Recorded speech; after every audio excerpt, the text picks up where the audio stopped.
August, September, October, November, December, జనవరి ఈ 5 months 6 months ఈ రుమటాయిడ్ ఆర్థరైటిస్ వాళ్ళకి చాలా పెయిన్స్ ఉంటాయన్నమాట. అంటే మార్నింగ్ లేవగానే స్టిఫ్నెస్ ఉండటము, తర్వాత ట్యాప్ తిప్పి వాళ్ళు బ్రష్ చేసుకోవాలంటే కూడా చేసుకోలేకపోవటము, ఈ స్టిఫ్నెస్లు ఉంటాయన్నమాట. అది రుమటాయిడ్ ఇట్లాంటి ఏదైనా సిమ్టమ్స్ ఉన్నప్పుడు ఒక డాక్టర్ గారి దగ్గరికి వెళ్ళి చాలా పెయిన్స్ ఉంటున్నాయండి, చేతులన్నీ చాలా స్టిఫ్గా ఉంటున్నాయి, పొద్దున్నే నేను నా పనులు చేసుకోలేకపోతున్నాను అంటే యాంటీసీసీపీ లేకపోతే డిఎన్ఏ మామూలుగా మీ anti nuclear antibodies, ANA profiles, లేక అంత కాస్ట్లీ ఇన్వెస్టిగేషన్స్ వద్దు అనుకుంటే రుమటాయిడ్ ఫ్యాక్టర్, ఆర్ఏ ఫ్యాక్టర్ ఇలాంటివి చేసి మనకి రుమటాయిడ్ ఆర్థరైటిస్ ఉందో లేదో డిసైడ్ చేసుకోవాలన్నమాట. అది కూడా ఈ సీజనల్ వేరియేషన్స్, మళ్ళీ సమ్మర్లో హ్యాపీగానే ఉంటారు, ఈ వింటర్ మొదలయ్యేసరికి ఈ రుమటాయిడ్ పెయిన్స్ ఎక్కువగా ఉంటాయన్నమాట. సో ఎందుకు చేయించుకోవాలి అంటే ఈ రుమటాయిడ్ ఫ్యాక్టర్ పాజిటివ్ ఉండి మీకు 120 ఉండి యాంటీసీసీపీ 200 ఇలాంటివి ఉంటే మేము డిసీజ్ మోడిఫైయింగ్ ఏజెంట్స్ ఈ కాలంలో చాలా ఉన్నాయి, అలాంటివి పెడితే మీరు నార్మల్ అయిపోతారు. అంటే ఆ డిసీజు రుమటాయిడ్ అనేది ఆటో ఇమ్యూన్ డిజార్డర్ అనమాట.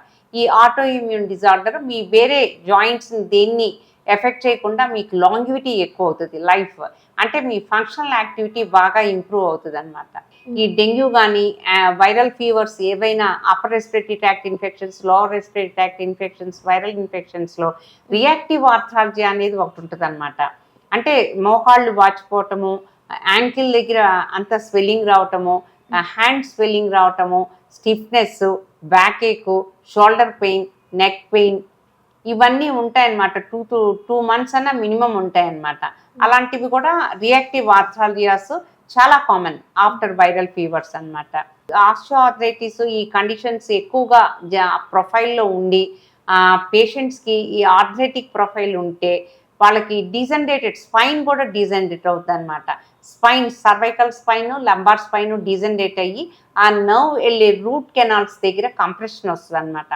ఆ కంప్రెషన్స్ వచ్చి వాళ్ళకి తిమ్మిర్లు ఎక్కటము, అంటే లైక్ అంటే అన్ని లాంగ్వేజెస్లో రకరకాలుగా చెప్తారు, మొద్దుబారటము, తిమ్మిర్లు ఎక్కటము, షాక్ లైక్ సెన్సేషన్స్ ఇలాంటివి ఉంటాయన్నమాట.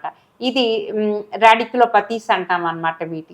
వీటికి డుజెలా అనే డ్రగ్స్, గాబాపింటిన్ అనే డ్రగ్స్, ప్రిగావాలిన్ అనే కాంపోనెంట్స్ యాడ్ చేస్తాము. అవి ఆర్థరైటిక్ పెయిన్స్ కాదు, అది న్యూరల్ కెనాల్లో ఉండే కంప్రెషన్స్ తోటి వచ్చే పెయిన్స్ అన్నమాట. హాయ్ ఎవ్రీవన్, నేను మీ Vedika. Please subscribe to Volgo health. Don't forget.